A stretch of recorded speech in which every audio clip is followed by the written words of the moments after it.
उमा द्वारा शंभू के नेत्र मूंद लिए जाने पर अंधकार में शंभू के पसीने से अंधकासुर की उत्पत्ति, हिरण्याक्ष की पुत्रार्थ तपस्या और शिव का उसे पुत्र रूप में अंधक को देना, हिरण्याक्ष का त्रिलोकी को जीत कर पृथ्वी को रसातल में ले जाना और वारा रूपधारी विष्णु द्वारा उसका वध। सनत कुमार जी कहते हैं, व्यास जी, अब जिस प्रकार अंधकासुर ने परमात्मा शंभू के गणा अध्यक्ष पद को प्राप्त किया था, महेश्वर के उस मंगलमय चरित्र को श्रवण करो। मुनीश्वर अंधकासुर ने पहले शिव जी के साथ बड़ा घोर संग्राम किया था, परंतु पीछे बारंबार सात्विक भाव के उद्रेक से उसने शंभू को प्रसन्न कर लिया, क्योंकि नाना प्रकार की लीलाएं करने वाले शंभू शरणागत रक्षक और परम वत्सल हैं। उनका महत्व परम अद्भुत है। व्यास जी ने पूछा, ऐश्वर्यशाली मुनिवर, वह अंधक कौन था और भूतल पर किस वीर्यवान के कुल में उत्पन्न हुआ था? दैत्यों में प्रधान तथा महामनस्वी उस बलवान अंधक का स्वरूप कैसा था और वह किसका पुत्र था?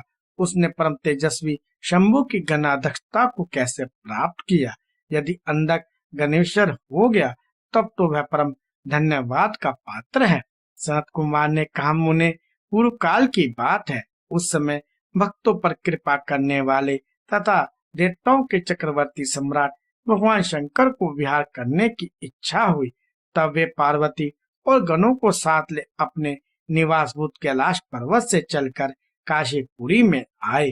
वहां उन्होंने उस पुरी को अपनी राजधानी बनाया और भैरव नामक वीर को उसका रक्षक नियुक्त किया। फिर पार्वती के साथ रहते हुए वे भक्तजनों को सुख देने वाली अनेकों प्रकार की लीलाएं करने लगे। एक समय वे उसके वरदान के प्रभाववश अनेकों गणेश्वर और शिवा के साथ मंदराचल पर गए और वहां भी तरह तरह की क्रीड़ा करने लगे। एक दिन जब प्रचंड पराक्रमी कदर्पी शिव मंदराचल की पूर्व दिशा में बैठे थे, उसी समय गिरिजा ने नमकीड़ावश उनके नेत्र बंद कर दिए। इस प्रकार जब पार्वती ने मूंगे, स्वर्ण और कमल की प्रभा वाले अपने कमलों से हर के नेत्र बंद कर दिए, तब उनके नेत्रों के मुंद जाने के कारण वहां क्षण भर में घोर अंधकार फैल गया। पार्वती के हाथों का महेश्वर के शरीर से स्पर्श होने के कारण शंभू के ललाट में स्थित अग्नि से संतप्त होकर मंद जल प्रकट हो गया और जल की बहुत सी बूंदें टपक पड़ी। तदंतर उन बूंदों ने एक गर्भ का रूप धारण कर लिया। उससे एक ऐसा जीव प्रकट हुआ जिसका मुख विकराल था।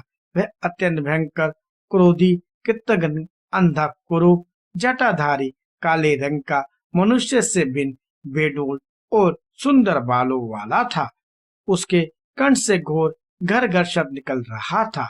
वह कभी गाता, कभी हंसता और कभी रोने लगता था तथा जबड़ों को चाटते हुए नाच रहा था।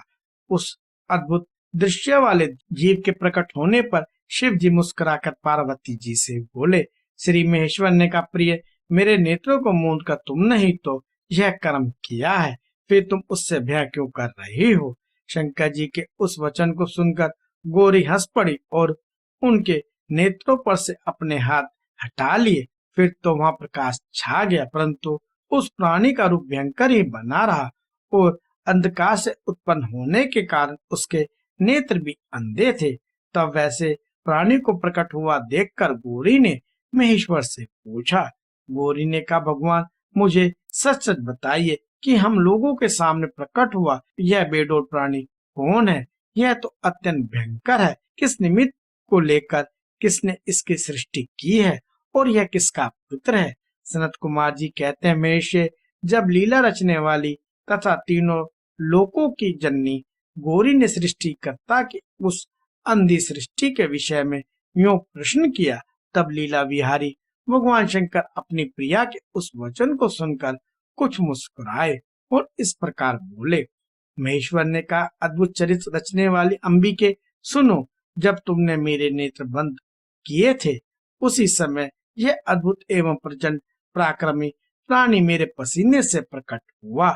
इसका नाम अंधक है।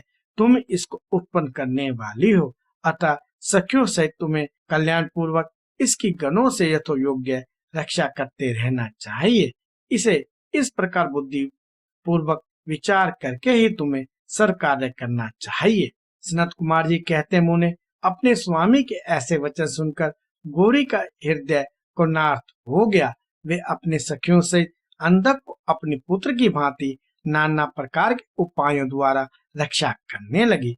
तदंतर शिशिर ऋतु आने पर दैत्य हिरण्याक्ष पुत्र की कामना से उसी वन में आया, क्योंकि उसकी पत्नी ने उसके ज्येष्ठ बंधु की संतान परंपरा को देखकर उसे संतान तपश्चर्या के लिए प्रेरित किया था। वहां वह कश्यप नंदन हिरण्याक्ष वन का आश्रय ले पुत्र प्राप्ति के लिए घोर तप करने लगा। उसके मन में महेश्वर के दर्शन की इच्छा थी, अतः वह क्रोध आदि दोषों को अपने काबू में करके ठूंठ की भांति निश्चल होकर समाधिस्थ हो गया। विजेंद्र तब जिसकी ध्वजा में वृषभ का चिन्ह वर्तमान है तथा जो पिनाक धारण करने वाले हैं, वे मेष उसकी तपस्या से पूर्णतः प्रसन्न होकर उसे वन प्रदान करने के लिए चले और उस स्थान पर पहुंचकर दैत्य पर्व हिरण्याक्ष से बोले। महेश्वर बोले, दैत्यराज, अब तू अपने इंद्रियों का विनाश मत कर। किस लिए तूने इस व्रत का आश्रय लिया है? तू अपना मनोरथ तो प्रकट कर। मैं वरदाता शंकर हूँ, अतः तेरी जो अभिलाषा होगी वह सब मैं तुझे प्रदान करूंगा। सनत कुमार जी कहते हैं, महेश्वर के उस सरस वचन को सुनकर दैत्यराज हिरण्याक्ष परम प्रसन्न हुआ। उसने ग्रीश के चरणों में नमस्कार करके अनेक प्रकार से उनकी स्तुति की। फिर वे अंजलि बांधकर सिर झुकाकर कहने लगा। हिरण्याक्ष बोला, चंद्रभाल, मेरे उत्तम पराक्रम संपन्न तथा दैत्य कुल के अनुरूप कोई पुत्र नहीं है, इसलिए मैंने इस व्रत का अनुष्ठान किया है। देवेश, मुझे परम बलशाली पुत्र दीजिए। सनत कुमार जी कहते हैं, मुने दैत्यराज के उस वचन को सुनकर कृपालु शंकर प्रसन्न हो गए और उससे बोले, दैत्याधिप, तेरे भाग्य में तेरे वीर्य से उत्पन्न होने वाला पुत्र तो नहीं लिखा है, किंतु मैं तुझे एक पुत्र देता हूँ।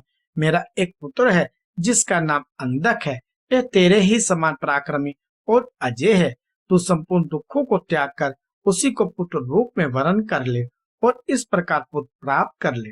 सनत कुमार जी कहते हैं, महेश उससे यूं कहकर गौरी के साथ विराजमान उन महात्मा भूतनाथ त्रिपुरारी शंकर ने प्रसन्न होकर हिरण्याक्ष को वह पुत्र दे दिया।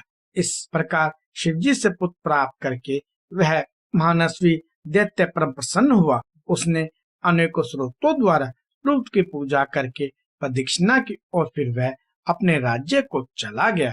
ग्रीस से पुत्र प्राप्त कर लेने के बाद वह प्रचंड पराक्रमी दैत्य संपूर्ण देवताओं को जीतकर इस पृथ्वी को अपने देश रसातल में उठा ले गया। तब देवताओं, मुनि और सिद्धों ने अनंत पराक्रमी विष्णु की आराधना की। फिर तो भगवान विष्णु सर्वात्म यज्ञ में विकराल वाहन शरीर धारण कर थुथुन के अनेकों प्रहारों से पृथ्वी को विदन करके पाताल लोक में जा घुसे। वहां उन्होंने कभी न टूटने वाली अपनी दाढ़ों से तथा थुथुन से सैकड़ों दैत्यों का कचुमन निकाल कर अपने व्रत सदृश कठोर पात प्रहारों से निशाचरों की सेना को मत डाला। तत्पश्चात अद्भुत एवं प्रचंड तेजस्वी विष्णु ने करोड़ों सूर्यों के समान प्रकाशमान सुदर्शन चक्र से हिरण्याक्ष के प्रज्वलित सिर को काट लिया और दुष्ट दैत्यों को जलाकर भस्म कर दिया। यह देखकर देवराज इंद्र को बड़ी प्रसन्नता हुई। उन्होंने उस असुर राज्य पर अंधक को अभिषिक्त कर दिया। फिर महात्मा इंद्र विष्णु को अपनी दाढ़ों द्वारा पाताल लोक से पृथ्वी को लाते हुए देखकर परम प्रसन्न हुए और अपने स्थान पर आके पूर्वत स्वर्ग और भूतल की रक्षा करने लगे। इधर वारा रूप धारण करके उत्तम कार्य करने वाले उग्र रूपधारी श्री हरि प्रसन्नचित हुए समस्त देवों, मुनियों और पद्मयोनि ब्रह्म द्वारा प्रशंसित होकर अपने लोक को चले गए। इस प्रकार वह रूपधारी विष्णु द्वारा असुरराज हिरण्याक्ष के मारे जाने पर समस्त देव, मुनि और अन्य सभी जीव सुखी हो गए।